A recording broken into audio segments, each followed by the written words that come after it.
bang, clang, went the big iron door.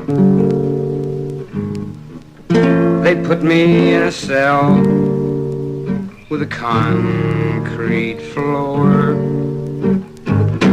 9 other men in that cell with me, moaning their fate with destiny. Clang, bang, clang, clang, bang, clang, clang.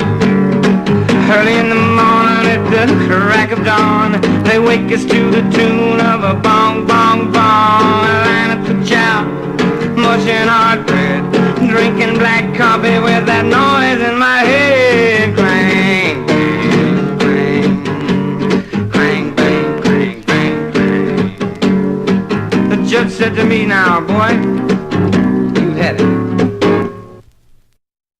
That evening, like every evening and morning, the whole institution assembled for count, as in the military.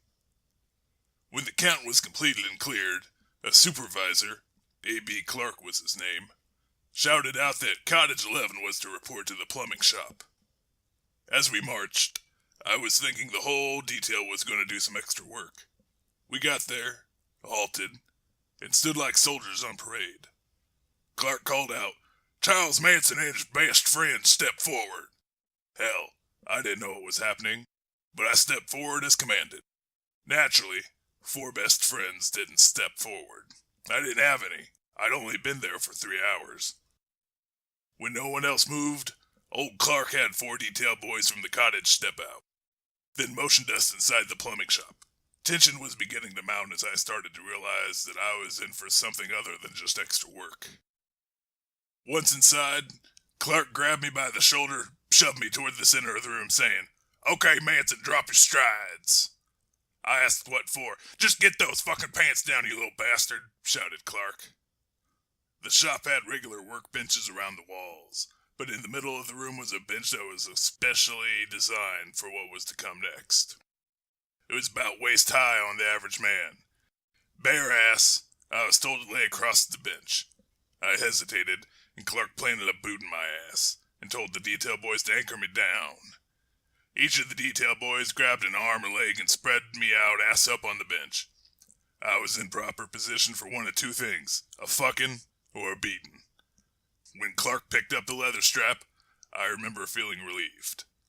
At least I wasn't going to get fucked in my ass.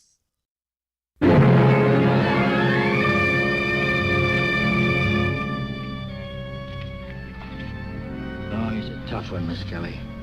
They're all tough when they come in, but I think we can handle him. That's what Walker thought. Here's your receipt for him, Mr. Trimble. He belongs to us now. And you're welcome to him. Yeah, I'll see you next week. All right, Holiday. Follow me.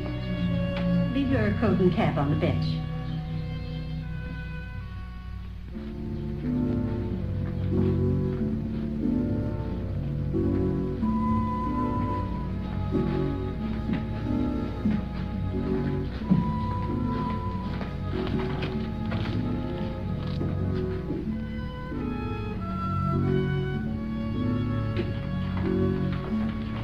Dr. Piper, this is Johnny Holiday. Hello, Holiday. Holiday doesn't like us very much. He's already tried to run away. Oh? But Mr. Walker changed his mind, not without some loss of dignity. No. Don't let it happen to you, Doctor. Sit down, Holiday. All right, then, stand up.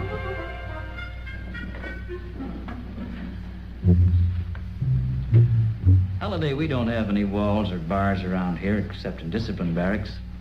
This is a training school. But running away is no good. Even if you should get beyond the grounds, you'll be caught and brought back. There's only one sure way to get out of Plainfield.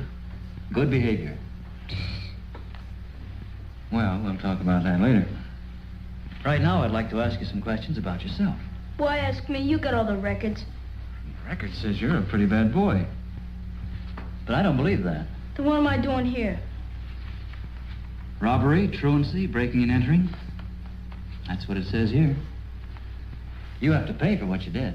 I ain't crying. No, you wouldn't. Big shots don't cry, do they? And they don't squeal either.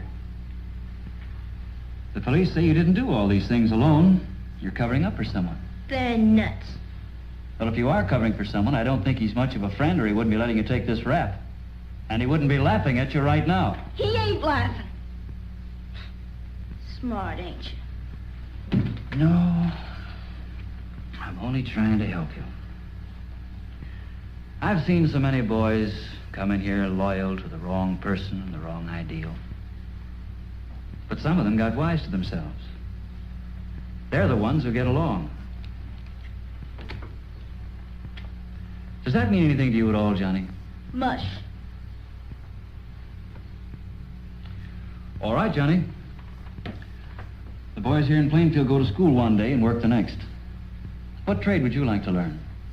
There's the machine shop, the print shop, the shoe shop, the bakery, the laundry, the carpenter shop, and the farm.